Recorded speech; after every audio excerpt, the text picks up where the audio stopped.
Welcome to Quant Platform Trading Rule for Finance 372. The trading rule is at the core of any strategy because this piece of code is what decides exactly what trades to open and what trades to close at any given time. We've built a whole bunch of scaffolding around this already. We've processed the data. We have a database that keeps track of what we own. And now it's time to get to the part where we actually figure out which trades to make. In our overview of how the Quant platform works, you can see that the trading rule here is in orange because this is going to be one of the components that we need to modify on a strategy by strategy basis. In this case, I'm going to show you how the trading rule code works for a book to market strategy. So as you can see, this trading rule really only has one job, which is to decide which trades we need to make. In the case of the book to market strategy we're going to use as an example, the strategy closes all existing positions each month. And then to open new positions, it sorts all the stocks in the universe by book to market ratio. And then it opens a portfolio of long positions in the top 10% by book to market and short positions in the bottom 10% by book to market. We're going to add code that does this either equally weighted or value weighted. It'll be up to you. To set up some tests for how this trading rule is going to work, let's just import our usual libraries, and we'll create a portfolio database and a data processor using the code we wrote in previous videos. You can see here that I created some fake trades and opened those trades into the portfolio database. So now you can see that we have two positions here in securities 1, 2, 3, 4, 5, and 6, 7, 8, 9, 0. Okay, so now we want to write the trading rule that's going to look at this positions data frame and get a signal data frame from the data processor and tell us which trades to make. All right, so to start with, I wrote just a skeleton of this class here. This is going to be a trading rule, BM trading rule for book to market. I wrote an outline of how the strategy works. We have a constructor here. All the constructor does is it takes a past portfolio database because this trading rule is going to need to reference what's going on in the portfolio database to make decisions. And we're going to store that reference here to the portfolio database. The main function we need to code here is compute trades. The compute trades function is going to return two data frames, an open trades data frame containing all of the trades we want to open, and a closed trades data frame containing all the trades we want to close. For now, I've just created empty data frames for both of these. I'm using this function empty trades data frame down here that creates an empty data frame with the columns already defined but no rows defined. To use this function, we need to create an instance of the trading rule class, pass it the portfolio database we've already created. And then we need to grab some signals to use from the data processor, and we're going to pass into the compute trades the current signals. So this trading rule is going to look at the current signals, potentially look at what's in the portfolio database, and compute an open trades and closed trades data frame. All right, and then for now, we'll just print what those data frames are. If I run this cell to define the class and this cell to test it, you'll see that initially both closed trades and open trades are empty. They do have their columns defined because I used this empty trades df function. Now we need to write the compute trades function properly. Our first task is going to be closing all of the existing trades. Remember the way this strategy works as of now is it first closes everything we have open. The way I'm going to do that is I'll define the closed trades data frame by taking all of the trades in the portfolio database that are currently open.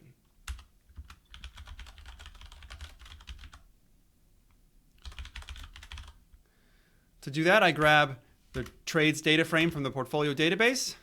Within the trades data frame, we only want to grab the rows where the closed date time column is NA. For those rows, we want to grab all of the columns, and then we'll make a copy because we don't want to modify the original trades data frame just yet. Now we can rerun this class definition with the new code, and we can see how this closed trades df works when we return it this way. Okay, you can see in our example, the closed trades data frame now is telling us we need to close both of the open positions, which is exactly what we want it to do. Okay, that's the easy part done. If you were writing a different kind of strategy where you didn't want to close all of your positions every month, for example, if you wanted to have some holding periods that were a little longer than a month and you wanted to do a little bit of changes every month to your portfolio, you would need to have this code be a little more complicated and close only some of the positions that you have open. In this case, though, let's leave it as is and just close everything.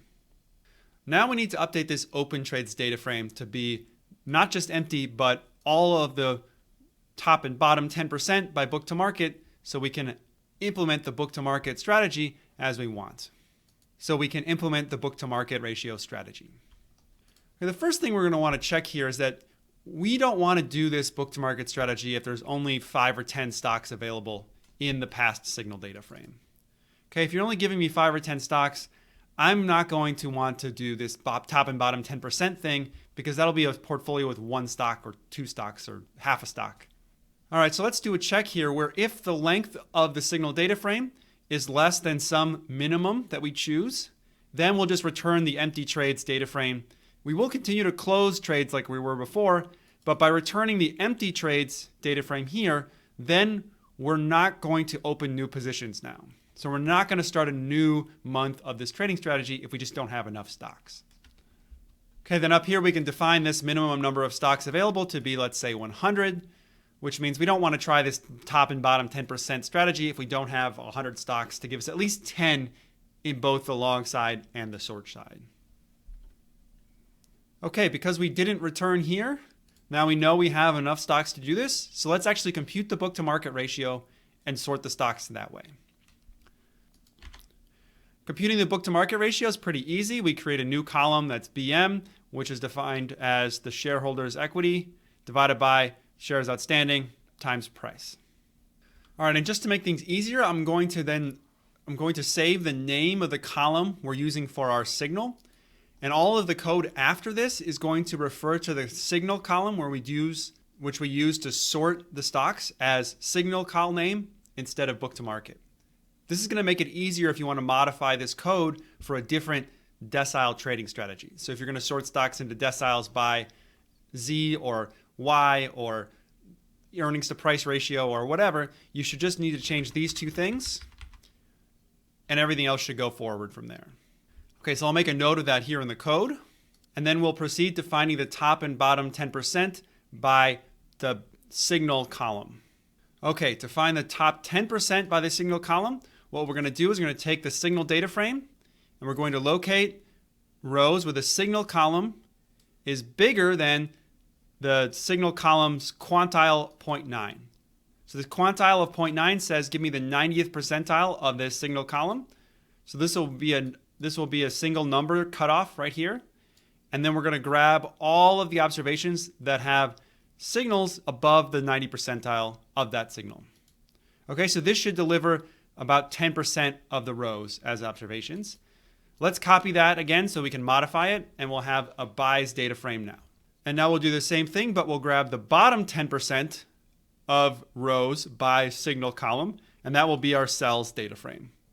Okay, so now we know which stocks to buy and which stocks to sell, but we need to now convert this into a quantity of shares that we're going to buy and sell for each of the stocks. To do this, we need to know the portfolio weights. So what fraction of our money to put into each of the stocks, and we need to know the total portfolio net asset value, and we can multiply the 2 to figure out the dollars and then the shares. Okay, now we're going to have 2 cases here. We're going to have a case where we're going to value weight and put a different weight into each stock, putting more weight in the ones with the higher market cap, or equal weight where we're going to put an equal dollar amount into each stock. Okay, I'm going to define a variable that's just a true-false called value weighted. We'll put this on top here, and you can easily change this between value weighted false, which will make it equal weighted, or true, which will make it value weighted. This chunk of code has to create the portfolio weights for a value weighted version of the strategy. Okay, to compute the value weights, we need to know the market cap of each of the stocks we're going to buy. To figure that out, I'll just multiply the price column by the shares outstanding column in our buys data frame. Our buys data frame will have these variables because the signal data frame is going to pass them in for us. Then the weights for the buys will be the buys market cap of each individual thing divided by the sum of the buys market caps. All right, and then we'll do the same thing on the sells side. But now we will make sure we have this negative sign here because the sells weights are negative for short selling. Okay, if we're equal weighting, the rates are much easier. The weights are just 1 over the number of buys and 1 over the number of sells. Again, remembering to have a negative sign here. Now that we have our portfolio weights, we need to figure out the dollars per position. All right, for our buys, the dollars per position is the current NAV in our portfolio times the portfolio weights for buys, and then we'll do the same for sells. So now we can assign for our buys data frame a new column that's called quantity, the number of shares we buy, which equals to the dollars we're spending per position divided by the price per share of that position. And then we can do the same for sells and get our quantity column for sells as well. The quantities here will be negative for sells because the dollars are negative. The dollars are negative because the weights are negative. Okay, so now we have a buys data frame and a sells data frame that has our security IDs in it because it came from our signal data frame. It has quantities in it, which we just computed. And so now we can put those together and return them as our new open trades data frame. All right, and the way we'll do this is we'll take the empty trades data frame that we get from ourselves just to make sure we have all of the right column names in there. We're not going to be able to populate them all just yet because we don't know, for example, in the trades data frame, we don't know which open date time we're using. We don't know the actual execution price we'll get. We definitely don't know the close date time or the close average price, but we do want to have all those columns in there. So we'll get that from this empty trades data frame. And then what we'll do is we'll just append the information we do have from buys data frame and sells data frame. The information we have is security ID, column, and then the signal column name. Because remember, we do want to keep track of the book to market ratio we used to make the decision to open this position. Okay, and we're just going to chain together these append commands where we're going to take the empty data frames, append the buys data frame, and then append to that the sells data frame. So let's now see how this looks. We run this cell to define the class, and we run this test cell to test how it works. And you can see now that we have a new open trades data frame with 430 rows in it, where we are going to open positive quantities in the rows with high book to market ratio and negative quantities in the rows with low book to market ratio. Okay, and at the same time, we're just closing all of the existing positions. So now it looks like our trading rule is working as we wanted it to. So if you ran this again, but changed that value weighting to false instead of true, you would see the same set of stocks in here, but you would just see different quantities because now we would be weighting them equally in terms of dollars rather than value weighting them. Okay, so this is an example of how you write the trading rule class. It's going to be pretty simple. We've done a lot of the heavy lifting in the other classes. So all we can focus on here is the specific trading rule that decides what do I buy and what do I sell.